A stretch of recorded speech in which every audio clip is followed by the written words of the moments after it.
항상 제 꿈이었던 게 뭐냐면은 이런 식으로 한 손에 들고 다니면서 편집하는 거, 이런 게 제 꿈이었거든요. 그런데 그 꿈이 현실이 되었습니다. 지금 제가 메인 컴퓨터로 사용 중인 1000만원 가까이 하는 아이맥 프로보다도 더 만족도가 좋았으니 기분이 좋으면서도 뭔가 박탈감이 드는 그런 기분을 요즘 느끼고 있습니다. 제가 2달 동안 사용한 사용기 그리고 M1 프로세서에 대한 제 개인적인 생각 지금부터 시작해 보도록 하겠습니다.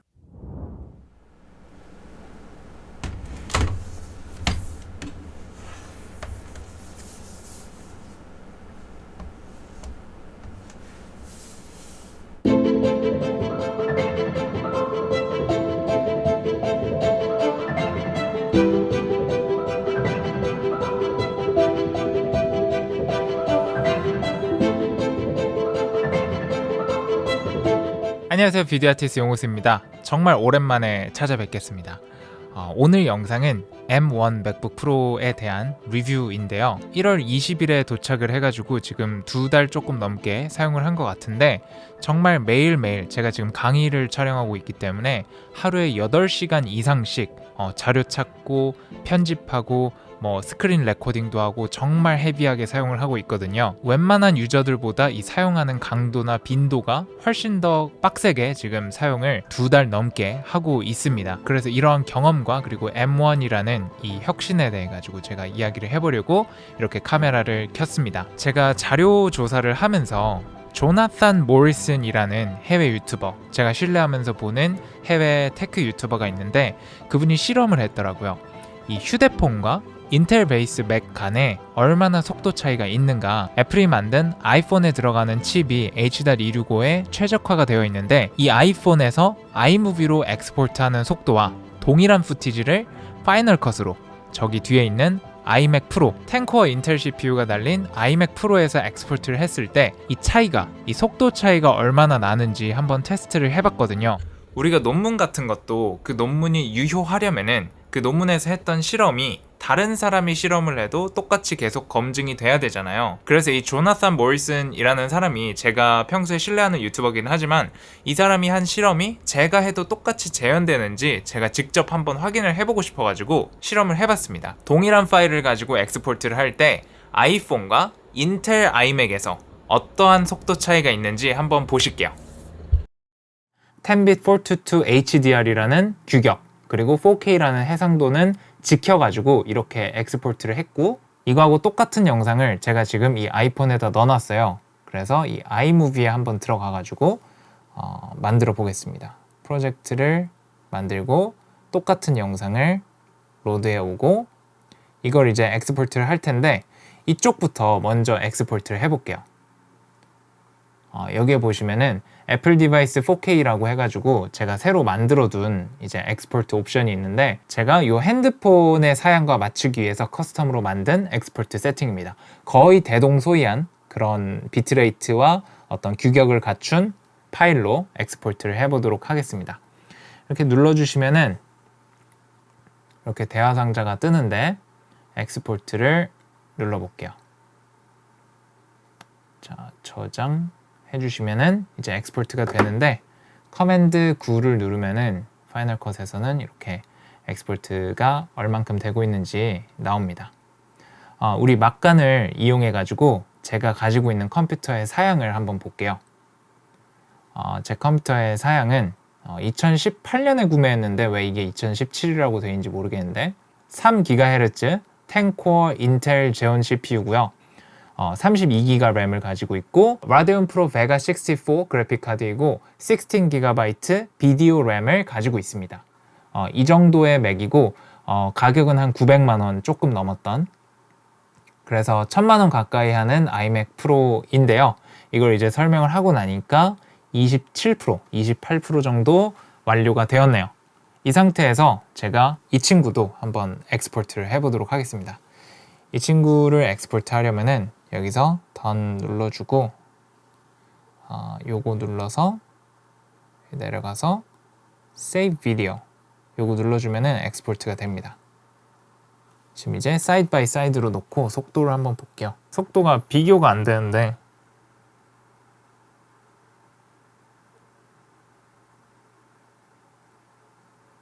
네, 이 친구는 다 됐습니다, 벌써.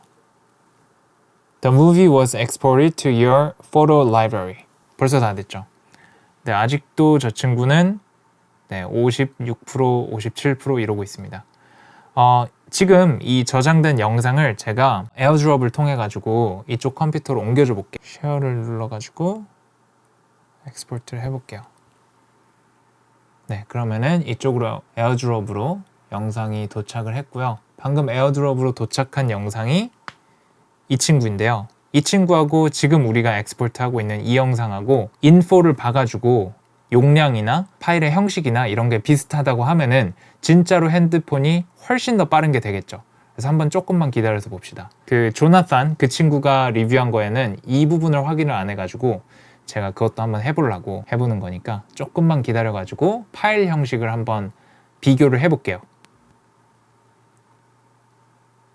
네, 한 다음에 커맨드 I를 눌러가지고 보시면은 용량도 지금 거의 똑같고 확장자는 이제 애플 디바이스에 최적화된 확장자, 이제 아이무비에서는 이제 퀵타임으로 했는데 이건 이제 확장자이기 때문에 큰 의미는 없고요. 우리가 봐야 되는 거는 용량 거의 비슷하죠. 해상도 보시면은 둘 다 4K죠. 4K. 그리고 이쪽에 HEVC. 그리고 BT2020 HLG 9대 18대 9. BT2020 HLG 9대 18대 9. 그리고 duration 30초로 똑같죠. 30초.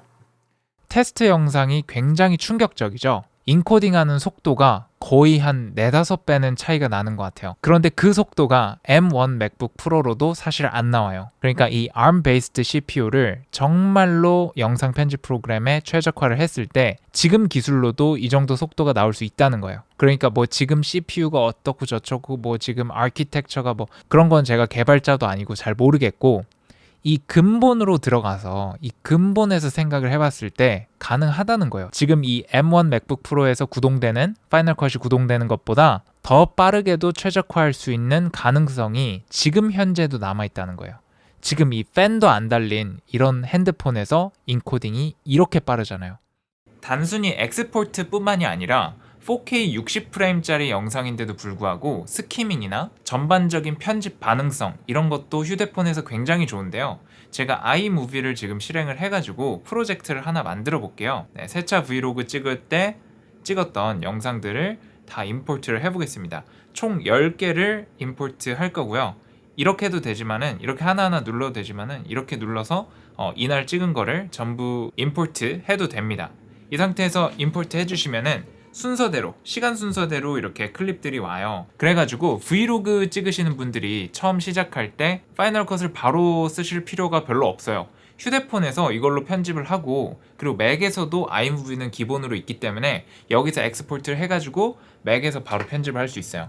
아이무비에서도 이어서 편집을 할 수 있고 파이널 컷에서도 이어서 편집을 할 수 있죠. 제가 이거를 전부 편집할 건 아니고 얼마나 빠르게 잘 되는지 보여드리는 정도만 한번 편집을 해볼게요. 여기서 문 열고 들어가는 것까지만 편집을 하고 싶다. 그럼 이렇게 누르고 스플릿 앞에 거 지워주고 이렇게 들어가는 것까지 하고 싶다. 그럼 여기서 스플릿하고 뒤에 거 삭제. 그리고 여기서 그냥 컷 편집으로 가지고 그리고 이거는 또 슬로우 모션으로 넣으면 재밌겠죠. 여기서 물 확 튀길 때 이 부분은 속도를 2배로 빠르게 됐다가 탁 여기서 멈춰야겠죠. 그럼 이 부분에서는 2배 느리게 4K 60프레임이기 때문에 이것도 가능한 거예요. 여기서 빠르게 2배로 빠르게 이렇게 하고 이렇게 해주시고 이 뒤에는 필요 없으니까 잘라줄게요. 스플릿하고 뒤에 삭제해주고 그러면은 어떻게 되냐. 네, 이런 식으로 슬로우 모션도 줄 수 있죠. 지금 간단하게 그냥 편집 몇 개 해봤는데 어때요? 요거 스키밍 되는 거 보세요. 딜레이가 아예 없다고 봐도 무방해요. 윈도우즈 컴퓨터에서 4K 60프레임을 편집하는데 이 정도가 된다? 꽤나 고사양이 필요할 겁니다. 그러니까 수치상으로 표현이 안 되는 굉장한 비효율이 있다는 거예요. 어때요? 발열도 없고 렉도 없고 너무나도 편집이 잘 되죠. 인텔 맥 그리고 인텔 컴퓨터 전반에서 뭔가 비효율이 있다고 눈치를 채셔야 한다는 말입니다. 그래서 M1이 출시되기 이전에는 이 ARM-based CPU는 휴대폰이나 태블릿 같은 모바일 디바이스에만 사용하는 거라고 우리가 생각을 해왔잖아요. CPU 따로, GPU 따로, 램 따로 이게 너무나도 당연한 컴퓨터의 구조였잖아요. 이런 것들을 모두 깨버린 게 애플 실리콘 M1 프로세서죠. 그래서 현실 세계가 어떻든 간에 우리가 루마 퓨전 처음 생겼을 때도 아이패드에서 4K 영상이 원활하게 편집이 되잖아요. 근데 그 정도 편집의 부드러움은 윈도우 PC로 구현을 하려면은 굉장히 좋은 성능에 최소한 8코어 이상의 CPU가 있어야 그 정도 편집이 된단 말이에요. 그럼 우리가 근본에서부터 생각을 해봤을 때 뭔가 지금 인텔 베이스 CPU, 그러니까 한 3, 4년 전에는 인텔이 최고였잖아요. 이 지금 인텔 CPU가 뭔가 비효율이 있지 않을까라고 생각을 해봤어야 된다는 거죠. 이것과 관련해가지고 여러분들에게 철학적인 아이디어를 줄 수 있는 인터뷰를 가져왔습니다. 요즘에 그 핫한 일론 머스크 형님 인터뷰 보고 오시겠습니다. What I mean by that is boil things down to their fundamental truths and reason up from there as opposed to reasoning by analogy. Through most of our life, we get through life by reasoning by analogy, which essentially means kind of copying what other people do with slight variations. And you have to do that, otherwise it's mentally you wouldn't be able to get through the day. It's kind of mentally easier to reason by analogy rather than from first principles. But by first principles is kind of a physics way of looking at the world. But when you want to do something new, you have to apply the physics approach. Physics is really sort of figured out how to discover new things that are counterintuitive, like quantum mechanics. It's really counterintuitive. I think it's also important to reason from first principles rather than by analogy. You kind of boil things down to the most fundamental truths and say, okay, what are we sure is true or as sure as possible is true? And then reason up from there. 네, 일론 머스크가 하도 말을 버벅 We reason and 600 and for the it's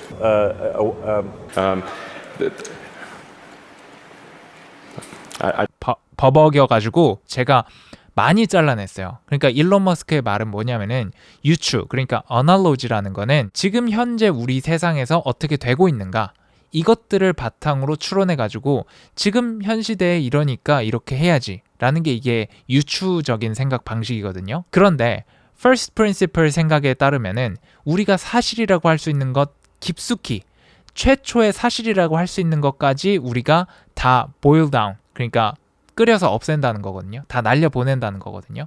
다 날려보내고 그 본질에서부터 생각을 해가지고 논리를 쌓아 나가야 된다는 거죠. 이게 바로 일론 머스크가 말하는 first principle thinking인데 사실 이거 일론 머스크가 생각해낸 거 아니죠. 소크라테스, 플라톤 이런 사람들도 절대적인 원리가 있고 거기서부터 논리를 추론해 나가는데 그렇게 옛날 사람을 인용을 하면은 요즘 사람들한테는 조금 설득력이 떨어지기 때문에 제가 일론 머스크라는 굉장히 핫하고 트렌디한 인물의 인터뷰를 가져와 봤는데요. 그래서 일론 머스크가 이런 생각을 해요. 지금이 말을 타는 시대라고 하면은 지금 사람들은 전부 다 말을 타고 내연기관은 기름이 많이 들고 뭐 공기 저항이 어떻고 해가지고 뭐 40km 이상이 절대 안 나올 거고 실제로 옛날 과학자들이 내연기관으로 만든 자동차는 30km인가 40km 이상 낼 수 없다. 뭐 이렇게 과학적인 논문도 쓰고 그랬단 말이에요. 이제 그런 게 어널러지적 생각 방식인데 만약에 그렇게 생각만 했다면은 내연기관 자동차가 나올 수 없었을 것이고 지금은 이제 내연기관의 시대인데 일론 머스크가 테슬라를 만들면서 전기 자동차의 시대도 열렸죠.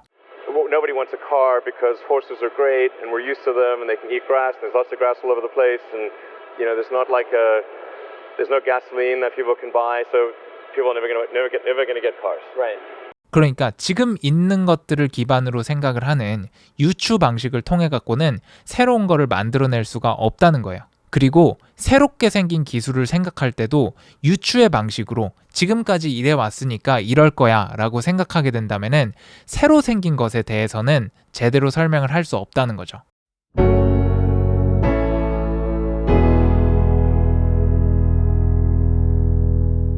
그렇기 때문에 이 M1 프로세서가 탑재된 맥북에 대해 가지고 우리가 기존에 생각하는 방식으로 1세대는 별로 쓰면 안 좋은 거야 라든지 지금 호환성이 안 좋아서 별로 안 좋은 거야 라든지 이런 유추를 통한 기존의 다른 것들이 그랬으니까 이것도 그럴 거야 라는 방식으로 접근을 하게 되면은 조금 잘못된 접근을 할 수도 있다는 거죠. 그래서 저는 펀더멘털하게 생각을 해봤어요. 이 새로 생긴 M1 맥이 기존의 인텔 맥에 비해 가지고 어떤 점이 달라졌을까 펀더멘털하게 생각을 해봤어요. 생각을 해보니까 물리학적으로 우주적으로 참인 명제가 있더라고요. 보통 사람들이 제2열역학 법칙이 뭐냐고 하면은 아는데 제1열역학 법칙은 잘 모르죠. 제1열역학 법칙이 뭐냐면은 한 시스템 안에서 열 에너지의 변화량은 시스템 안으로 들어온 열 에너지를 더하고 시스템 밖으로 나간 열 에너지를 빼면은 변화량이다. 이게 이제 제1열역학 법칙인데 인텔 맥 그리고 인텔 맥뿐만 아니라 인텔 프로세서를 탑재한 모든 노트북이 발열 이슈가 엄청났어요. 그래서 인텔 CPU가 달린 고성능 노트북들 같은 경우에는 팬이 한번 돌아가면은 이륙할 것 같다고. 제가 사용하던 2019년형 맥북도 그렇고 그거는 제가 팔아버렸습니다. 그리고 데스크탑이라고 하더라도 순행식, 공랭식 이러면서 쿨링 시장도 엄청나게 발전을 했었어요. 그런데 제1열역학 법칙을 기준으로 생각을 해봤을 때 시스템에 유입된 에너지, 그러니까 이 전기 에너지가 열이라는 형태로 변환이 돼가지고 시스템 밖으로 빠져나가고 있다는 거죠. 그러니까 직관적으로 우리가 근본적으로 사실이라고 하는 제1열역학 법칙으로 봤을 때 발열이 엄청나다는 거는 비효율이 엄청나다는 소리하고 똑같습니다. 투입되는 전력이 프로세싱 파워로 전환되는 과정에서 열 에너지로 바뀌어가지고 방출되는 그만큼의 비효율이 생기는 거죠. 그런데 여러분들 아시고 계시잖아요. 이 M1 맥북 프로는 발열이 거의 없습니다. 파워블로거 분들이 많이 리뷰를 했기 때문에 제가 여기에 대해서 더 막 강조를 할 생각은 없지만 발열이 굉장히 적어요. 그래서 M1 맥북 프로의 혁신은 뭐냐면은 정말 그 컴퓨터의 세계에서 근 10년간의 최고의 혁신이 지금 이 M1이라고 생각을 하는데, 이 M1이 혁신한 부분은 프로세싱 파워를 올렸다는 것뿐만 아니라 싱글코어 기준으로 해가지고 지금까지 컨슈머 마켓에서 구매가 가능한 모든 CPU들보다 싱글코어 퍼포먼스는 M1이 가장 빠릅니다. 그러니까 이 싱글코어 퍼포먼스가 빠르다, 이게 혁신한 부분이 아니라, 이것도 물론 혁신이지만 본질적인 혁신은 뭐냐, 단위 소비 전력당 프로세싱 파워가 기존의 CPU들과는 비교할 수 없을 정도로 빠르다는 거예요. 비교 자체가 불가능할 정도로 빨라요. 제가 이제 조사한 자료에 따르면은, 이건 애플 홈페이지에 있는 자료인데 파이널 컷 프로 그리고 엑스코드를 구동할 때 이전 세대 13인치 맥북 프로, 그러니까 인텔이 탑재된 2020년형 13인치 맥북 프로보다 2.8배 빠르다는 거예요. 그런데 배터리 효율은 몇 배가 됐냐면요, 2배가 됐어요. 20시간 동안 동영상 재생이 가능해요. 그렇기 때문에 2.8에다가 2배를 곱해야겠죠. 단위 전력당 퍼포먼스는 5.6배가 되는 거예요. 이 M1 프로세서를 발표할 때 전부 몇 배 빠르다, 몇 퍼센트 빠르다, 이런 베이그한, 이런 명확하지 않은 수치들로 발표가 돼가지고 사람들이 실망을 했었는데, 실제로 내용물을 까보니까 그렇게 설명한 게 다 맞았던 거죠. 기존의 인텔 프로세서들이 사용하던 언어를 M1 프로세서는 사용하지 않기 때문에 그런 식으로밖에 표현이 불가능했던 것 같아요. 물론 이제 대중들의 눈높이에 맞춰서 설명한 것도 있겠지만, 그래서 단위 소비 전력당 프로세싱 파워는 웬만한 기업이나 정부가 소유한 슈퍼컴퓨터보다도 이게 더 좋습니다. 이게 혁신이 아니면 뭐가 혁신일까요? 그래서 M1 이전과 이후로 이 컴퓨터 CPU에 대해 가지고 기준이 바뀌어버리는 사건이 된 것 같아요. 어떤 에라를 끝내고 새로운 에라를 시작하는 거를 우리가 획기적이라고 합니다. 그래서 정말로 획기적이라는 사전적 정의에 적합한 CPU가 이 M1 프로세서라고 생각을 하고요. 그래서 지금까지 논의한 논지들을 가지고 제가 실제로 2달간 사용해본 이 후기에 대해서 설명을 해드리고, 그리고 소비재 관점이 아닌 자본재의 관점에서 이 맥을 이야기해보려고 합니다. 제가 이제 온라인 강의에서는 다 이야기를 했는데 유튜브용으로는 따로 만들어서 이야기를 해드릴 거니까 나중에 자세히 설명을 하긴 할 거예요. 근데 지금 간단하게 이야기를 하자면은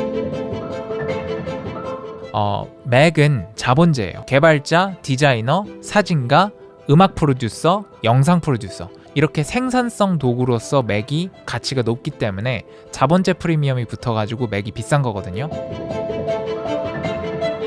이런 거에 대해서 이야기를 하려면 아예 따로 영상을 만들어야 되기 때문에 이 정도만 이야기를 하고, 그래서 맥, 특히나 프로가 붙은 맥은 자본제로서 관점을 두고 이야기해야지 올바른 논의가 되기 때문에, 지금 이게 250만 원인데 250만 원짜리 노트북을 가지고 그냥 웹서핑하고 게임하려고 산 거 아니잖아요. 게임하려면은 이것보다 이 가격대에서 훨씬 더 좋은 옵션들이 많아요.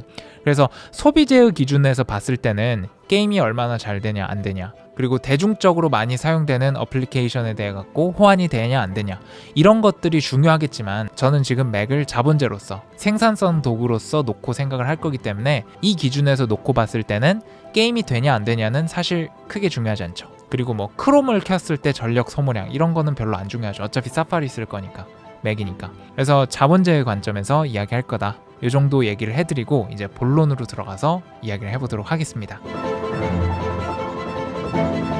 자, 제가 구매한 맥의 성능에 대해 가지고 일단 이야기를 해볼게요. 이쪽에 띄워드릴 텐데 M1 프로세서가 탑재된 13인치 맥북 프로이고요.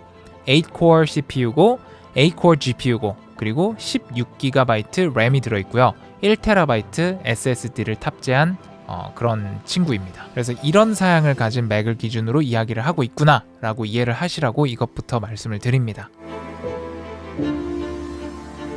일단 M1 프로세서가 어떤 구조를 가지고 있는지 모르시는 분들을 위해서 간단하게 설명해 드릴게요. 아마도 이제 제 리뷰가 조금 늦었기 때문에 다른 파워블로거 분들이 다 올려주셨기 때문에 알고 계시겠지만, M1 칩은 ARM-based SoC라고 해서 시스템 오너 칩, 하나의 칩 위에 CPU, GPU, 램 이런 것들이 한 군데 다 집적되어 있는 굉장히 프로세싱 효율이 높은 그런 칩입니다. 5나노미터 공정이어가지고 진짜 요만한 칩에 160억 개의 트랜지스터가 들어있어요. 그러니까 얼마나 효율이 높겠어요. 기존의 컴퓨터 같은 경우에는 램, CPU, GPU가 마더보드를 통해 가지고 왔다 갔다 해야 되고 다 별도의 장치들이었어요. 그렇기 때문에 대역폭, 통신 속도가 그렇게 빠르지 않았죠. 그런데 지금 M1 프로세서 같은 경우에는 68GB/s 정도라고 해요. CPU하고 램이 정보를 주고받는 속도가, GPU도 그것과 준하는 속도로 데이터를 주고받고요. 이렇기 때문에 연산 속도가 굉장히 빠릅니다. 발열도 거의 없고요. 제가 이따가 말하겠지만은 제가 2달 동안 사용하면서 팬이 딱 한 번 돌아갔어요. 언제 돌아갔는지는 이따가 설명을 하고, 지금 AMD 같은 경우에는 7나노미터 공정까지 왔고요. 그리고 이제 5나노미터 공정을 하겠다라고 이제 뭐 발표를 해놓은 상태고, 인텔 같은 경우에는 얼마 전까지만 해도 14나노미터였어요.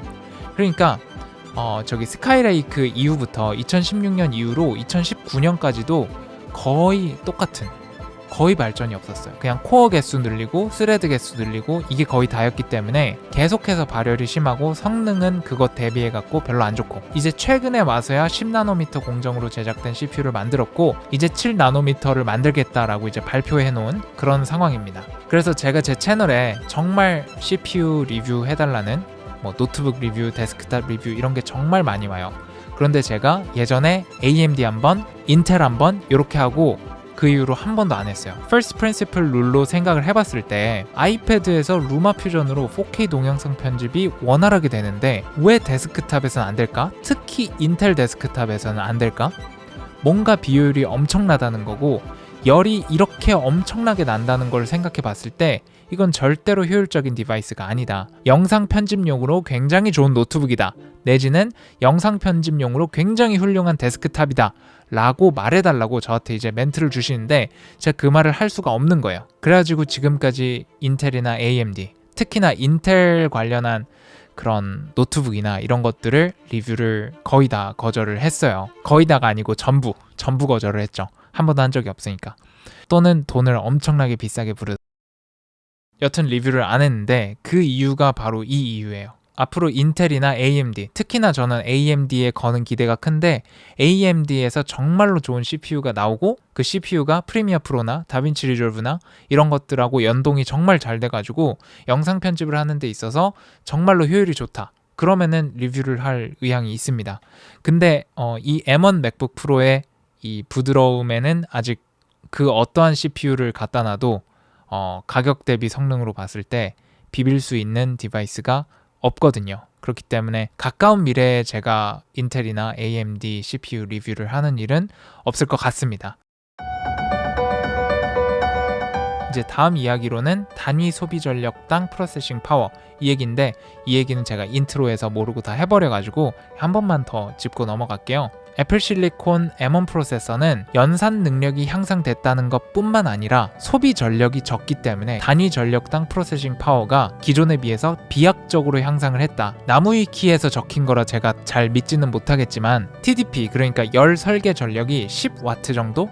그 정도라고 하더라고요.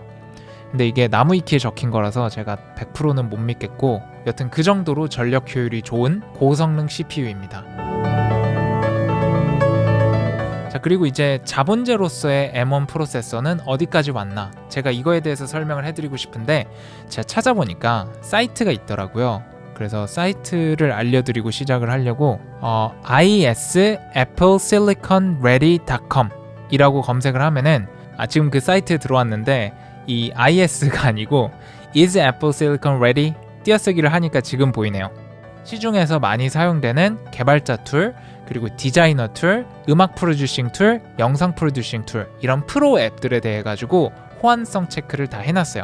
근데 제가 보니까 제가 실제로 음악 작곡을 하고 영상을 만들잖아요. 이 기준으로 봤을 때 뮤직 프로듀싱과 영상 프로듀싱에 있어서는 지금 M1 프로세서로 오셔도 크게 무리가 없습니다. 일부 플러그인만 안 되는 건데, 영상을 만드는 데 있어가지고 컷 편집하고 디졸브 이 정도의 트랜지션, 그리고 기본적으로 있는 플러그인, 이거 가지고 스토리텔링을 못하면은 저는 외부 플러그인을 구입할 자격이 안 된다고 생각을 하거든요.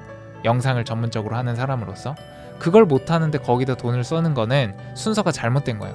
그렇기 때문에 영상을 처음 시작하시는 분들은 내가 컷으로만 스토리텔링을 할 수 있도록 연습을 하는 게 첫 번째이기 때문에 이 M1 맥북 프로는 지금까지 나온 어떠한 디바이스보다 부드럽게 컷 편집을 하고 스토리텔링을 할 수 있기 때문에 저는 엄청나게 추천을 드려요.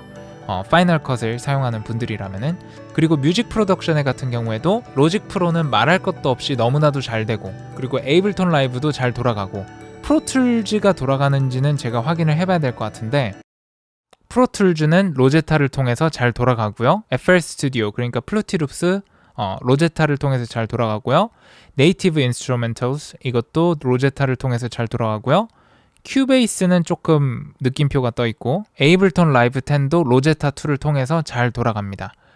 지금 확인을 해보니까 프로툴즈하고 에이블톤 라이브, FL 스튜디오, 그리고 로직 프로는 제일 잘 돌아가고, 이렇기 때문에 옮겨도 상관이 없을 것 같아요. 지금 전문가들이 쓰는 프로그램들이 다 돌아간다고 봐도 되기 때문에 요 표를 한번 참고하시면 될 것 같고, 그리고 이제 개발자분들에 대해 가지고 제가 찾아봤는데, 제가 개발자가 아니니까 잘 모르겠더라고요. 근데 여기 보면은 거의 다 초록색으로 표시가 돼 있어요. 구동이 된다고. 그리고 이제 개발자분들이 올려놓은 동영상과 그 개발자분들이 달아놓은 댓글을 보니까 M1 맥북 프로에 대해 가지고 굉장히 우호적이더라고요. 그래서 개발자용으로도 M1 맥북 프로가 굉장히 좋은 것 같은데, 제 분야가 아니라서 확정적으로는 말을 못 드리겠습니다. 근데 음악과 비디오는 어느 정도 넘어오셔도 큰 무리는 없을 것 같아요. 일부 플러그인만 안 되는 수준이기 때문에. 그리고 디자인 쪽으로는 저는 이제 어피니티 포토만 사용하기 때문에 아무 호환성 문제가 없었고요. 어도비 CC 같은 경우에도 로제타 2를 통해서 매우 구동이 잘 되는 게 여러 해외 유튜버들, 그리고 제 주변 사람들을 통해서 다 검증이 됐기 때문에 디자이너 분들도 크게 걱정 안 해도 될 것 같습니다. 그래서 이렇게 자본제로서 맥을 사용할 수 있게 해주는 이런 앱들이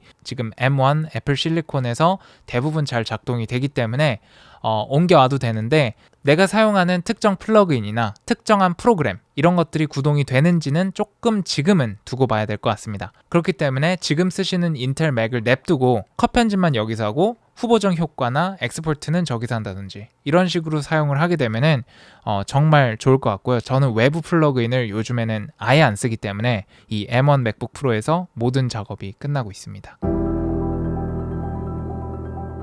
방금까지 말씀드린 내용하고 이어지는 내용인데, 저에게 있어서 M1 맥북 프로가 갖는 의미는 정말로 굉장히 커요. 제가 예전부터 원하던 게 13인치 노트북인데 영상 편집이 무리 없이 그냥 깔끔하게 돌아가는 거, 그거를 제가 엄청나게 원했는데, 이 디바이스가 프로급 동영상 편집 기능을 13인치에 구현한 인류 최초의 노트북이기 때문에 저는 이거를 안 살 이유가 없었어요. 일단 첫 번째로 파이널 컷 기준으로 프로급 성능이 나와요. 그리고 다빈치 리졸브에서도 프로급 성능이 나와요. 다빈치 리졸브는 프리미어 프로나 애프터 이펙트와는 다르게 진짜 할리우드에서 프로들이 사용하는 툴이기 때문에 그런 최적화가 굉장히 빨리 됐더라고요. 이제 어도비 같은 경우에는 이제 영상계에서 어도비 CC는 중소기업이나 소형 제작자들이 사용하고 진짜 프로들은 잘 안 쓰는 툴이기 때문에 여기서도 좀 차이가 나는 것 같은데 지금 영상 편집 프로그램 다빈치 리졸브와 파이널 컷에 있어서는 이 M1 디바이스가 정말로 잘 돌아가요. 정말 원활하고 막히는 게 하나도 없어요. 여기서 만약에 퍼포먼스가 100배 좋아진다고 해도 체감이 안 될 것 같아요. 그 정도로 편집하는 도중에 있어서 반응성은 더 나아져도 티가 안 날 만큼 좋아요. 그리고 이 디스플레이가 P3 색 영역, 그러니까 할리우드 영화 제작자들이 정한 DCI P3 색 영역을 정확하게 지원을 하기 때문에 프로로서 색 보정을 하기에 충분한 정확한 색감을 보여주는 디스플레이가 여기에 탑재가 된 거죠. 그렇기 때문에 프로페셔널한 동영상 작업을 그냥 여행하면서 무릎 위에 올려두고 지하철 안에서 비행기 안에서 마음껏 할 수 있는 최초의 디바이스인 거죠. 그리고 마이크 성능도 굉장히 좋아요. 제가 나레이션을 해보니까 마이크 성능도 굉장히 좋고 지금 맥북하고 한 50cm 정도 떨어져 있는데 마이크 퀄리티가 어떤지 한번 봐주시고 지금은 파이널 컷에서 바로 이렇게 맥북에 달린 카메라를 통해 가지고 바로 지금 임포트를 하고 있습니다. 지금 제가 봤을 때 굉장히 특이한 점이 뭐냐면은 이쪽에 이게 있는데 요거를 가렸을 때나 이렇게 했을 때나 노출값이 똑같네요. 이제 영상 전문가니까 이야기를 해보면은 얼굴을 기준으로 사람 얼굴을 인식해서 노출 조정을 하는 것 같아 보이고요. 만약에 그게 아니라면은 요거를 가렸을 때는 영상이 좀 더 밝아지고 요걸 요렇게 했으면은 영상이 좀 더 어두워져야 되는데 그런 노출 보정을 안 하는 걸로 봐가지고 제 얼굴을 인식해가지고 노출 보정을 하고 있는 것 같습니다. 굉장히 좋은 것 같은데요. 제가 검색을 해보니까 이 카메라 자체는 되게 오래된 2011년 이후로 바뀐 게 별로 없다고 하고 그런데 컴퓨테이셔널 비디오그래피 기능을 이용해서 노이즈를 억제하고 어떤 피부톤을 잘 잡아주고 이런 개선점이 있다고 하는데 지금 도극 이름이 장난 아니네요. 이 얼굴에 노출을 맞춰가지고 이렇게 노출 잡아주는 것부터 해가지고 굉장히 지금 컴퓨테이셔널 비디오그래피가 잘 적용된 모습입니다. 그래서 이 화질하고 소리하고 들어보시라고 이렇게 넣어봤습니다.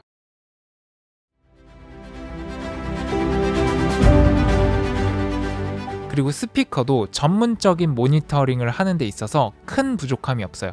물론 이제 50Hz, 100Hz 이쪽 저음이 조금 안 들리기는 해요. 이 크기의 제한 때문에. 근데 일상적인 유튜브 영상을 만든다? 충분히 이걸로 모니터링하고 영상을 만들어도 내가 들은 소리가 소비자들에게 잘 전달이 되겠구나 라고 확신을 할 수가 있어요. 그렇기 때문에 저음에 있어갖고 조금 부족하지만 프로급 스피커라고 해도 될 것 같아요. 그리고 저음을 듣고 싶을 때는 이 에어팟 프로를 통해갖고 듣게 되면은 저음까지도 정확하게 모니터링을 할 수 있습니다. 기존의 인텔 맥에서도 꽤나 딜레이가 없었지만 이 M1 맥북 프로에서는 딜레이가 더 없어요. 그래서 마치 유선으로 연결해서 소리를 듣는 것처럼 거의 딜레이가 없기 때문에 물론 살펴보면 아주 미세한 딜레이가 있기는 하지만 영상 편집을 하는 데 있어가지고 전혀 부족하지 않은 그런 딜레이감을 보여줍니다. 그렇기 때문에 공공장소나 야외나 이런 데서도 충분히 사운드를 모니터링하면서 영상 편집을 할 수 있는 거죠. 뮤직 프로덕션에 있어서도 어느 정도의 모니터링, 어떤 가수분이 믹스 마스터를 어디다 맡겼는데 그 결과물을 가지고 내가 확인을 해볼 때 이 스피커로 확인을 해도 대중들이 들었을 때 대충 이런 느낌이겠군, 이런 거를 모니터링 하는데 큰 부족함이 없습니다. 물론 진짜 미세하게 모니터링을 하려면 좋은 스피커가 필요하겠지만 대강의 느낌을 모니터링 하는 데는 밸런스가 굉장히 잘 잡혀있기 때문에 전혀 불편함이 없습니다. 그리고 팬 소음도 거의 없습니다. 애초에 잘 돌아가지도 않고요. 이 M1 맥북 프로를 보면은 진짜 이게 너무 차가워갖고 지금 좀 손을 부는 거는 오버인데 진짜 차가워요. 뜨거워지는 경우가 거의 없어가지고 샤워하고 나와가지고 이 허벅지 위에다가 올릴 수가 없습니다. 그리고 활용 점정은 배터리 수명이죠. 20시간 연속으로 비디오를 재생을 할 수 있는데 웬만한 플래그십 휴대폰의 배터리 수명을 이기죠. 그래서 이 모든 것들을 조합해 봤을 때 이거는 13인치 폼 팩터에서 전문적인 영상 편집이 가능하고 충전하면서 편집하지 않아도 되는 인류 최초의 13인치 디바이스입니다. 그렇기 때문에 저에게 있어서는 완벽한 디바이스죠. 전 애초에 플러그인을 잘 안 쓰거든요. 컷과 기본 플러그인으로만 조지기 때문에 이걸 사용하면서도 전혀 아쉬운 게 없어요. 15인치 16인치 맥북을 백팩에다가 넣고 카메라 렌즈 넣고 카메라 넣고 이렇게 메고 다니면은 진짜 어깨가 작살이 나요. 하루 종일 들고 다녀야 된다고 했을 때 13인치와 16인치는 정말 하늘과 땅 차이라고 생각을 해요. 제가 이거 실제로 무게를 달아보니까 저울에다가 한번 달아볼게요. 공식적으로 발표한 무게하고는 뭐 차이가 있을 수도 있겠지만 1.3kg, 1.36kg 정도 됩니다. 근데 이 무게가 실감이 잘 안 되실 수도 있어요. 그래서 제가 캐논 DSLR에다가 조금 무거운 렌즈, 이건 이제 시그마라는 회사의 UFO 렌즈로 알려진 렌즈인데요. 이 두 개 조합이 몇 킬로그램이 나간지 한번 봅시다. 보시면 1.6kg예요. 그러니까 이 카메라가 이 노트북보다 더 무거운 거예요. 그러니까 이렇게 가벼우면서도 전문적인 편집이 다 된다? 이건 진짜 모든 컨텐츠 제작자, 영상 전문가, 음악 프로듀서, 뭐 개발자 이런 분들에게 그냥 인생을 바꿔주는 제품인 것 같아요. 특히나 영상 제작자, 컨텐츠 크리에이터에게 있어서는 지금 이거보다 좋은 제품은 지구에 없는 것 같습니다. 그리고 이게 화면이 작다고 하는데 전 아직 노안이 오지 않아가지고 젊기 때문에 해상도를 많이 나오게 해가지고 글씨가 좀 많이 나오게 하니까 파이널 컷을 사용할 때도 큰 불편함은 없더라고요. 아트리스트는 무제한 음악 라이선스를 제공합니다. 힘들게 만든 나의 영상이 음악 때문에 나의 것이 아니게 된다면 당신에게는 아트리스트가 필요합니다. 유튜브부터 상업 영상까지 모든 플랫폼에서 영원히 사용할 수 있는 심플한 라이선스. 비디오 아티스트인 저도 3년째 아트리스트를 사용하고 있습니다. 참 쉽죠? 빠르고 정확한 브라우징부터 모든 것을 해결하는 라이선스까지 심플한 사운드 솔루션 아트리스트 지금 시작하세요.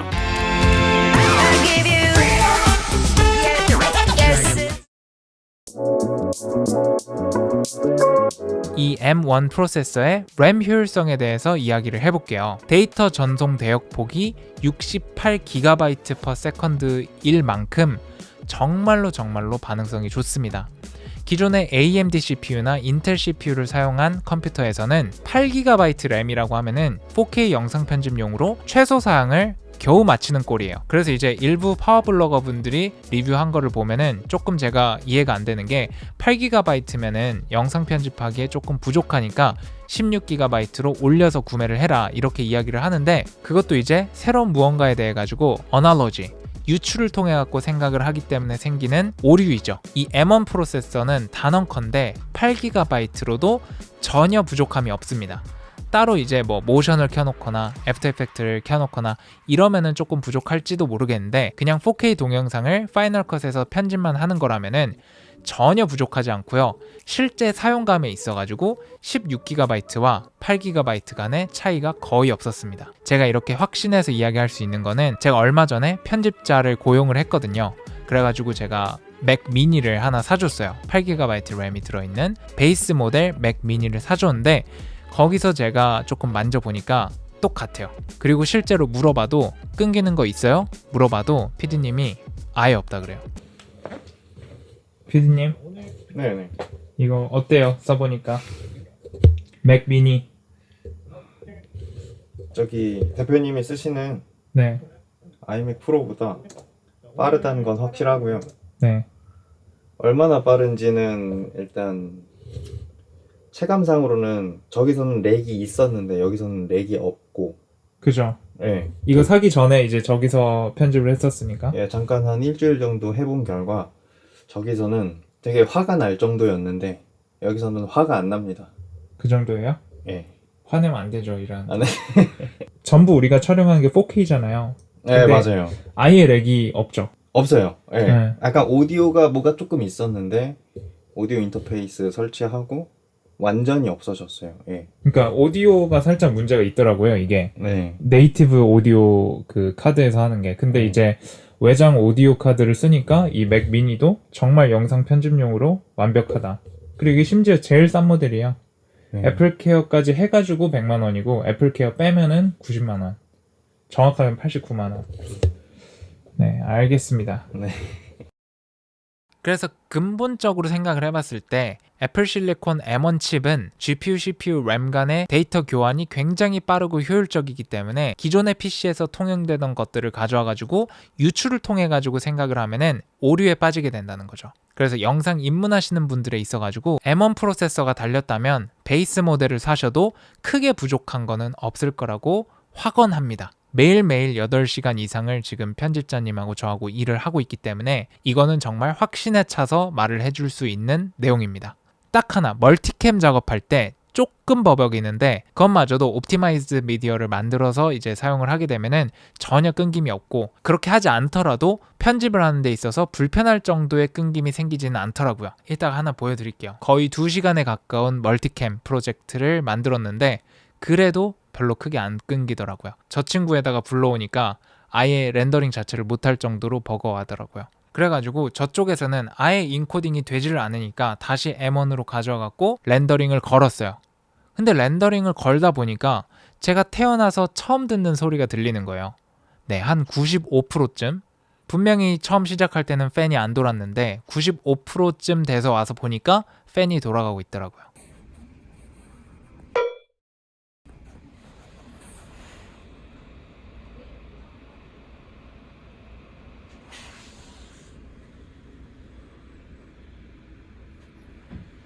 지금 팬 돌아가는 게 사고 나서 처음이거든요. 이 팬이 돌아가는 소리를 처음 들어봐가지고 한번 촬영을 해봤습니다. 2시간짜리 멀티캠 4K 프로젝트를 인코딩하는 정도는 되어야 팬이 돌아가는 그 정도의 성능을 갖고 있다고 보시면 될 것 같고, 방금 보신 것과 같은 똑같은 프로젝트를 저쪽에서 불러오면은 그 타임라인 스크롤 자체가 안 돼요. 뚝뚝 끊기고 재생 버튼 누르면은 한 5초 있다가 재생이 돼요. 아예 그 편집이 불가능하죠. 그런데 M1 맥북 프로에서는 된다. 그리고 M1 맥 미니에서도 되더라. 그래서 기존의 파워블로거 분들이 올린 영상들이 어떤 맥을 소비자의 관점에서도 봐주시고 대중의 눈높이에 맞췄다는 점에서 제가 그 영상들을 비하하려는 건 아니지만, 지금 M1 프로세서가 가지고 있는 단점들, 그러니까 최적화 안 된 어플리케이션이 있다. 저 같은 경우에는 컬러 피날레가 안 되고 픽셀 필름 스튜디오의 오토 트래커가 안 되고, 이 두 가지가 제가 그나마 자주 쓰는 외부 플러그인인데, 근데 그거 두 개 없다고 내가 영상을 못 만드느냐? 그것도 전혀 아니거든요. 그래서 이렇게 호환 안 되는 어플리케이션이나 플러그인이 있다는 이유로 절대 사지 말아라, 막 이렇게 하시는 분들도 있었고, 그리고 윈도우즈 구동이 안 되니까 사지 말아라. 그건 정말로 이제 소비자적인 입장인 거죠. 윈도우즈가 물론 가끔씩 필요할 수 있는데 맥을 사면서 윈도우즈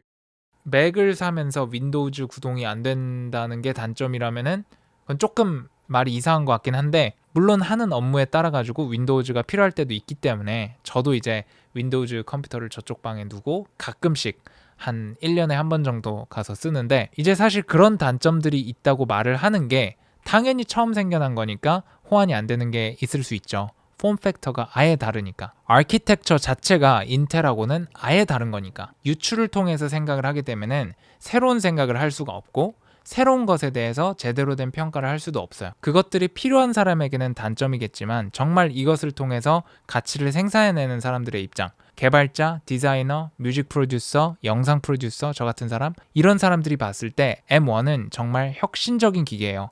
그런 플러그인 같은 거는 여기서 작업 다 하고 그것만 일시적으로 과도기에만 잠깐 인텔 맥에서 하면 되는 거고, 지금 차례차례 전부 최적화가 돼가고 있어요. 그리고 이런 이야기도 많더라고요. 1세대는 걸으라고. 1세대를 걸러야 되는 게 유추법을 통하면 맞는데, 근본적인 M1 칩의 아키텍처, 이 구조에 대해서 생각을 한 다음에 그것에서 내가 사고를 발전시켜가지고 추론을 해보면은 이 M1 프로세서는 그러한 유추가 적용이 되지가 않죠. ARM 베이스드 CPU는 포터블 디바이스, 그러니까 스마트폰이나 태블릿에서 충분히 효율성이 있다고 검증이 된 방식이에요. 이것에 대해 가지고 1세대니까 걸으라? 이거는 조금 잘못된 거죠. 이거는 유추법을 통해서 새로운 것을 생각하기 때문에 생기는 오류이자 잘못된 생각이라고 생각을 합니다. 그래서 더 좋은 게 나올 거니까 구매를 미뤄라. 이거는 제가 봤을 때 별로 의미는 없는 것 같고요.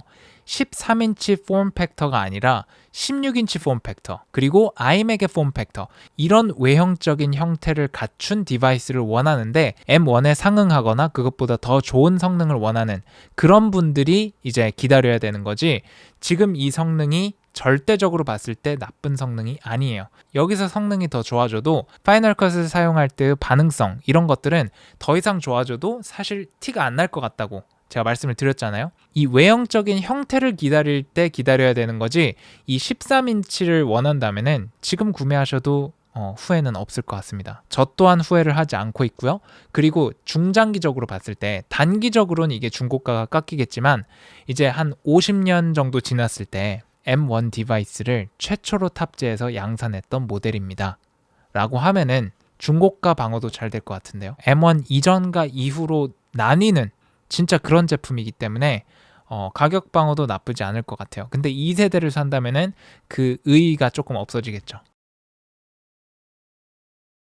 그래서 제가 총평을 하자면은 작업용 자본재로서 평가를 했을 때 지금까지 나온 그 어떠한 13인치 노트북보다 성능이 좋은 최고의 노트북이라고 평가를 내리고 싶습니다. 스카이레이크 이후 딱히 큰 혁신이 없는 인텔 세대를 끝내고 M1 프로세서, SoC CPU 시대를 여는 획기적인 제품이라고 생각을 하고요. 그리고 이 애플 실리콘 M1이 혁신인 이유는 단순히 프로세싱 파워가 좋아졌기 때문이 아니라 단위 전력당 프로세싱 파워가 비약적으로 발전을 한 것이기 때문에 굉장히 뛰어난 배터리 라이프와 발열 관리, 이런 것들을 느끼려면은 이렇게 들고 다닐 수 있는 맥북 에어나 맥북 프로 13인치를 사셔야 M1 프로세서의 혁신을 진짜로 느낄 수 있다고 생각합니다. 마지막으로 ARM 기반 SoC CPU를 AMD에서도 만나볼 수 있으면 어떤 선의의 경쟁이 돼가지고 소비자 입장에서는 더욱더 행복하지 않을까, 이런 생각을 하면서 영상 마무리하도록 하겠습니다. 긴 리뷰 시청해주셔서 감사하고, 저는 강의 끝내고 정말 좋은 영상으로 그리고 더 밝은 얼굴로 찾아뵙도록 하겠습니다. 오랜만에 영상임에도 시청해주셔서 감사합니다. 저는 다음 영상에서 뵙겠습니다. 들어가세요. See you soon, guys. 그래, 이 정도면 리뷰 잘했어. 왜난 그때 몰랐을까요? 멈췄다고 평소와 같은 일상 그 뒤